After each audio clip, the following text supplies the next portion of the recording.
What's going on YouTube? Marcus Crockett back with another video. In this video, I'm going to tell you how to go about getting in and staying in your sales comfort zone when it comes to commercial cleaning, right? So, and I'm going to break this down in 3 steps. I'm going to try to make this video as quick as possible and just for you to be able to go ahead and get the information to you. So, the first thing when it comes down to getting into your sales comfort zone, you have to know who your customer is. Right? You have to know your customer. You have to know who it is you're talking to. And the only way that you're really going to be able to say, okay, this is the type of customer that I want, you're going to have to get a lot of reps in, right? But the first thing is just know your customer. So 2 weeks ago, I did a walkthrough for a dental office. Now, I've done, probably no exaggeration, I've probably done at least 150 walkthroughs on dental offices. So I'm pretty comfortable when it comes down to going inside of a dental office, kind of already knowing what it is that they want and being able to explain to them, how they could benefit from our services. So I go inside of the dental office, and they don't want me to just do a walkthrough and leave and send a proposal, which is what typically happens. They want me to present my services to them as a company, as a whole, right? And let them know what it is I can do.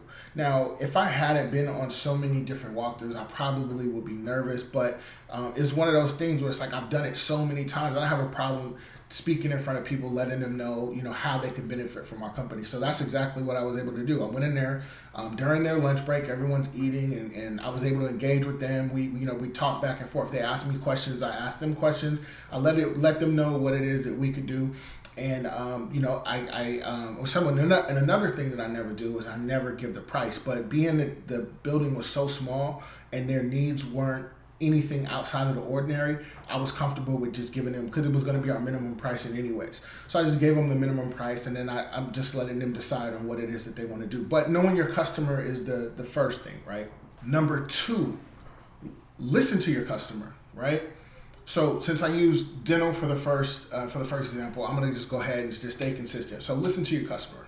When it comes to dental, right? A lot of dental offices, most dental offices, they fall under they have to fall under the guidelines of the ADA, so the American Dental Association. So they put out these they put out these guidelines that they want all of the dental offices to follow. Now, sometimes just because I know who my customer is, within the American Dental Association, some things might change on how they want certain things to be cleaned or disinfected or whatever. And you have to know those things. And the only way you can really know them is if you're out talking with your customer, engaging with your customer, listening to them and asking them questions like, hey, is there anything else that we could provide for you guys? Is there, I'm noticing that this area could use a little bit more attention.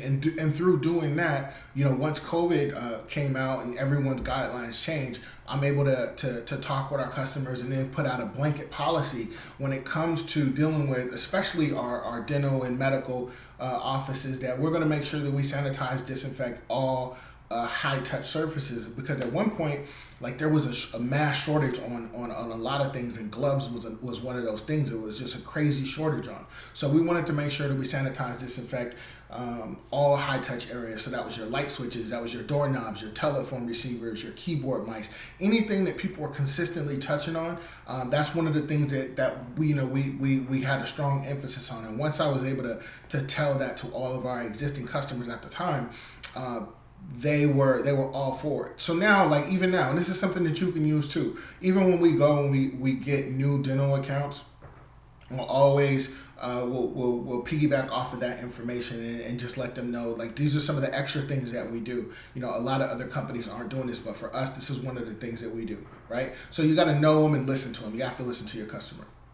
And the third thing is knowing what your limitations are, right? Like, we're not a one-stop shop. Like, I do have companies that I will use for certain things, but I just did one last week where the customer asked, hey, do you guys do exterior windows?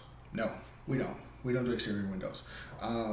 I do have other contractors that I work with that I can refer them to, but when it comes to, I'm scared of heights, so that was never nothing that I wanted to do. I never want to be a part of that anyways, but even though like now I'm not doing most of the work, I just kind of stayed away from it. There's like extra equipment that comes in, and then like if the, depending on how tall the building is, you might have to, do all types of crazy stuff. And I just never wanted my company to be known as like, hey, those guys over there, they do exterior windows. We just don't do it. I would rather farm that out to another company, someone else.